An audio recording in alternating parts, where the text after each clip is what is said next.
And so let's start from the very beginning. You say that this is the greatest threat facing America, and I think this is a hard sell for a lot of even Republicans and conservatives who have been told that ISIS is the greatest threat, or Russia is the greatest threat, or taxation or social policy. Why is immigration the greatest threat facing the country? Well, first of all, I'm assuming a lot of you are Republicans or conservative Democrats, and it feels like we have been overwhelmed with wave after wave of loss. Obama is elected. Obama is re-elected. There is Obamacare being upheld twice by the Supreme Court. Gay marriage foist on us. Obama withdraws our troops from Iraq. I am a ferocious supporter of the Iraq War, and I can't believe Obama comes in and gives away our victory. I mean, I hate him for that more than I hate him for Obamacare. None of this had to happen. It is all the result of Teddy Kennedy's 1965 Immigration Act.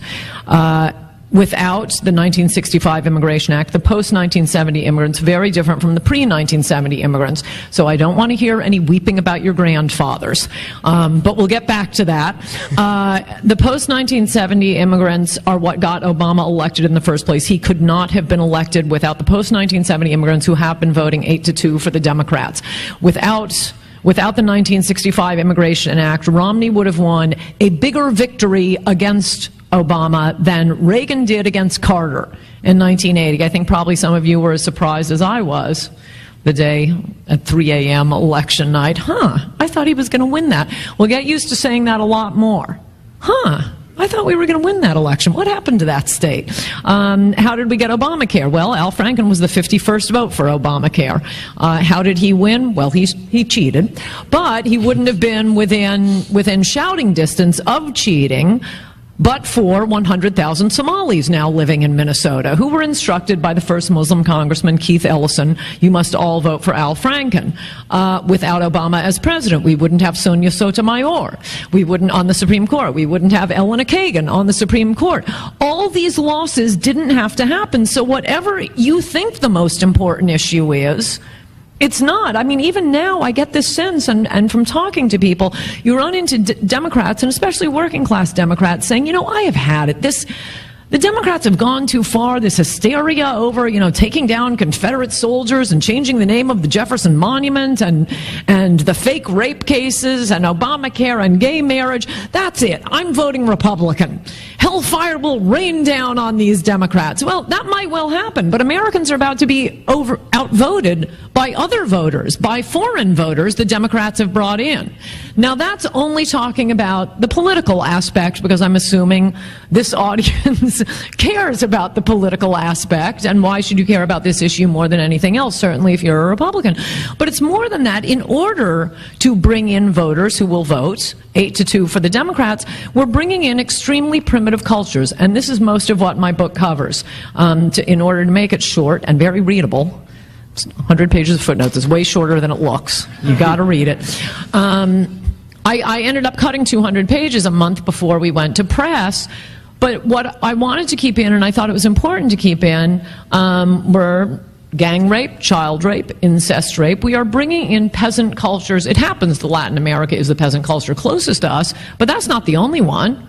Oh, no. These are very common behaviors, as are driving drunk and dumping your crap on the ground. I mean, it is changing our culture in ways that the rich don't experience. It's never coming to Nob Hill in San Francisco. It's probably not coming to Newport Beach. It's not coming to Park Avenue. No, they just get the cheap maids. While Americans are the ones bearing the cost, not only in terms of taxes, in their schools being overburdened, in massive, school lunch programs, the hospitals are going bankrupt. No, it's ordinary Americans who are paying the cost, and most of all, I would add here, are African Americans.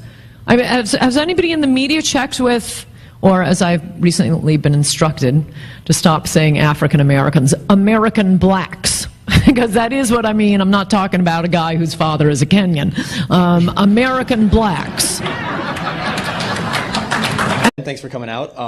I'm just kind of curious. I know you mentioned the ICE speaker who came in and got protested out, but yes. What's your particular stance on the way we handle undocumented immigrants in this country? Because I'm aware that they aren't U.S. citizens, they don't have constitutional rights, but they are still people, and we should treat them with respect, and they have human dignity. So what are your thoughts on that? Okay, so let me start from this premise. My view on immigration is almost entirely libertarian if there were no welfare state.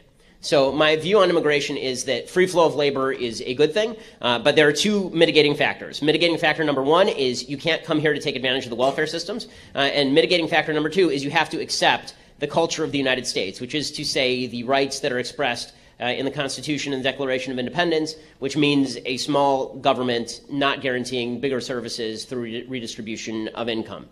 But that we don't have to. People come here to work. We don't have to give them the vote either. I mean, as long as you're coming here and not committing a crime and you just want to work, I don't really see that as being a particularly big problem. As far as people who are undocumented and violating the law to be here, the biggest problem, as I see it, is, again, twofold. One is taking advantage of the welfare system, and there is a net cost for people who are coming here illegally because they take advantage of the education system, for example. They take advantage of state systems. It's still forbidden to get federal welfare, but there are state systems. In California, where I live, there are tremendous state support systems for undocumented immigrants, illegal immigrants.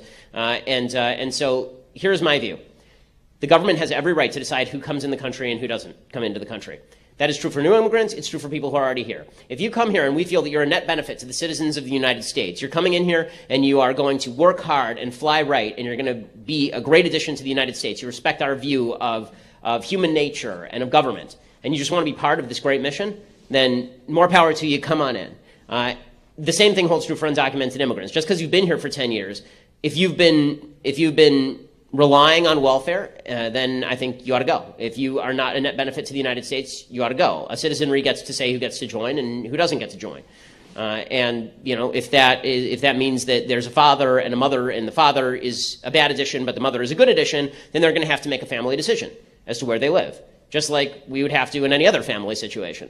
But it seems weird to me that the government can go through 150 million tax forms every year, but the government doesn't have the power to go through 11 million applications from illegal immigrants, interview people, and decide who's going to add to the country economically and culturally and who's going to detract.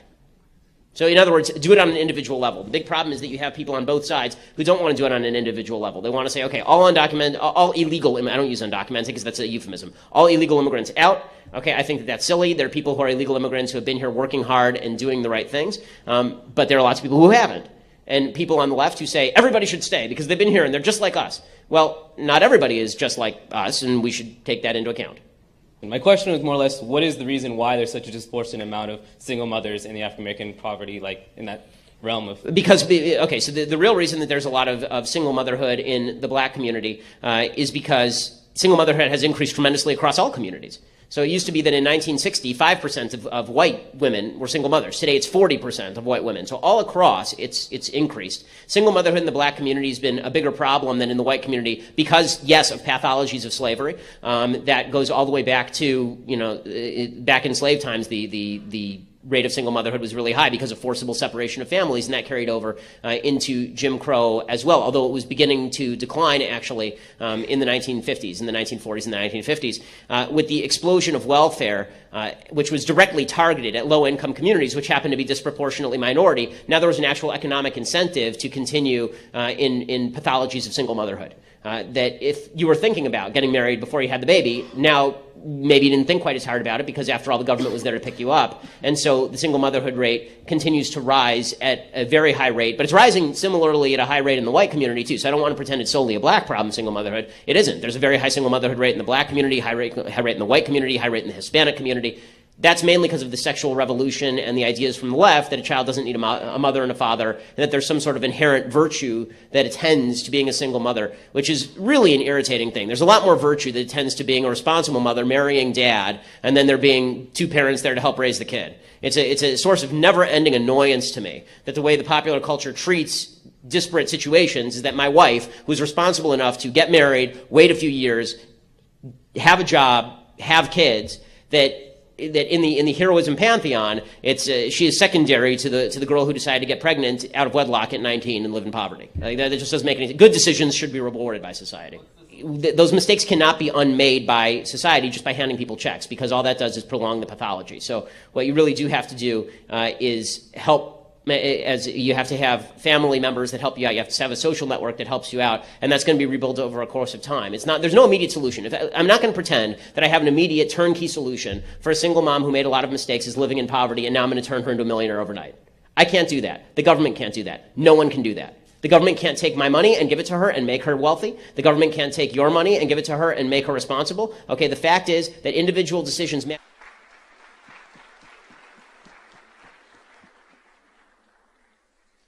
Okay, hey Ben, my name's Andrew, and since DACA's been making a huge headlines throughout the whole nation, what do you think should we do now? Should have been repelled? Should they have made it something else better, or should we continue having DACA? I'm sorry, what was the DACA. Oh, DACA. Okay, so first of all, my position on immigration is I'm actually very libertarian on immigration, except for two factors. One is government payments that go to illegal immigrants, and the second is the cultural assimilation issue for people who come across the border illegally and aren't willing to assimilate into traditional American culture. Right, so these are two serious concerns. I'm not as concerned with the economics of illegal immigration in the sense that people who say we have to restrict our labor force in order to maintain a certain wage base, I don't think that's correct, because this is why you see companies that actually offshore and outsource, because they're looking for cheaper labor. It's always bewildering to me when conservatives say, well, we have to maintain a wage base by restricting the labor supply. Then why aren't you for raising the minimum wage? That does exactly the same thing. It restricts the labor supply and raises the wage base. So as far as DACA goes, my view on DACA